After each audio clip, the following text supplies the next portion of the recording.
We need to talk about white Jesus. Welcome back to my series. This is Rooted in Rome, and this is part 2 of episode 6. So in this episode, I'm going over how Rome, completely colonized Christianity and what that conversion looked like for Roman citizens because they were pagan. They were practicing all these other types of, God worship and goddess worship. So we left off talking about the different goddesses and how now they're worshiping Mary. And now we're going to talk about the actual buildings. And then we're going to talk about white Jesus. Stay tuned. All right, so Rome already had pagan temples that were designated to certain different gods and goddesses for worship. And they just turned it into Christian churches when they adopted Christianity, okay? Rome didn't just rename pagan practices, they took over pagan spaces and built new Christian spaces using Roman imperial architectures. When Constantine started building the first large Christian churches, he didn't model them after synagogues or house churches, the places early Christians actually gathered. He modeled them after Roman basilicas. So what's a basilica? A basilica is a Roman civic building. It's a place where emperors held court, conducted official business, and displayed their power. The design was intentional. They all featured a long central hall that you could walk down. They had columns on either side, creating a sense of grandeur. They had a raised platform at the end, where the emperor or the magistrate sat. And then you approach from below, looking up at authority. This design is about hierarchy and power. And when you walk into a basilica, you are meant to feel small. You're meant to look up at the authority figure, and you're meant to understand that your place is below. Constantine used this imperial design for Christian churches. And we've been building Christian churches this way ever since.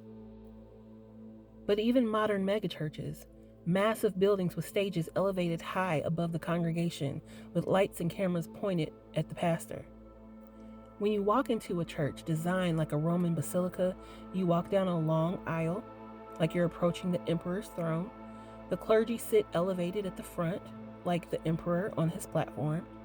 You're seated in pews, all facing forward, all looking up at authority. The place makes you feel small, powerless, and in awe of authority. That's not accidental. That's Roman imperial design. The architecture itself is teaching you to submit, obey. Authority is above you, you are below.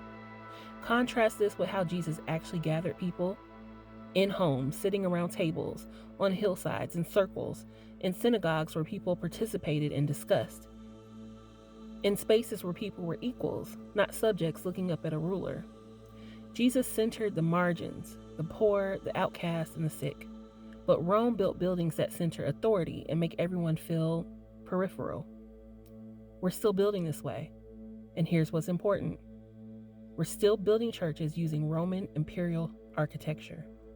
Gothic cathedrals, modern megachurches, even small traditional churches. They almost all use some version of this design. The long hallway, the elevated platform or pulpit, congregation seated in rows facing forward, hierarchical space. Because the buildings aren't really about worship, they're about control. They're about teaching you, through the physical space itself, that you are beneath authority and your role is to submit. Now here's where we talk about white Jesus, okay? Because that's the most visible transformation of all. They literally remade Jesus' image. Jesus was a brown-skinned Palestinian Jew. He was Middle Eastern. He looked like the people of that region, with dark skin, dark hair, likely darker eyes, Middle Eastern features. But if you walk into almost any church in America or Europe today, what do you see? White Jesus. Pale skin, blue or green eyes, flowing light blonde or brown hair, European features. This didn't happen by accident. When Christianity spread through Europe and became the religion of European empires, Jesus got remade in Europe's image. European Renaissance artists, Michelangelo, Leonardo da Vinci, Raphael, they painted Jesus to look like them. White, European, beautiful by European standards. This right here is Michelangelo's Sistine Chapel, with Jesus depicted as a muscular white man with European features. And this right here is Leonardo da Vinci's The Last Supper, with Jesus and all the disciples depicted as white Europeans. These paintings became iconic and they were reproduced, printed, and distributed. And as European empires colonized the world, the Americas, Africa, Asia, Australia, they brought these images with them. So now, from Alabama to South Africa to the Philippines, the default image of Jesus is white. Even in places where people don't look anything like that image, they're taught to worship a white man as their savior. Now let's be very clear about what this is. This is white supremacy embedded in religious imagery. When you make Jesus white, you're saying divinity looks European, holiness looks white, God looks like a white man. And if God looks like a white man, then white men start to look a little bit like God. This is how Christianity becomes a tool of white supremacy. Because if Jesus, the Son of God, the Savior, the perfect human, is white, then Christianity becomes a white religion. It stops being a Middle Eastern resistance movement led by a colonized, brown-skinned Jew, and it becomes the religion of European empire. When European colonizers brought white Jesus to the rest of the world, they weren't just spreading religion, they were spreading white supremacy. They told indigenous people in the Americas, this is what God looks like. Worship him, abandon your gods, and adopt our ways. They told enslaved Africans, this white man is your savior. Submit to your white masters as you submit to him. They told colonized people everywhere, whiteness is divine, your darkness is not.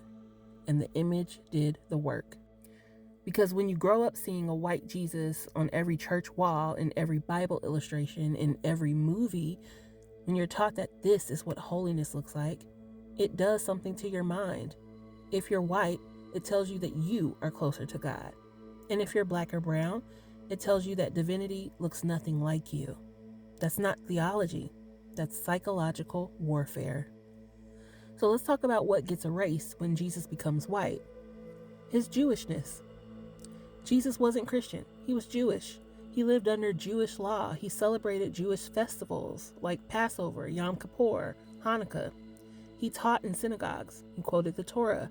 But once Jesus becomes white and European, Christianity starts erasing and even opposing his Jewishness.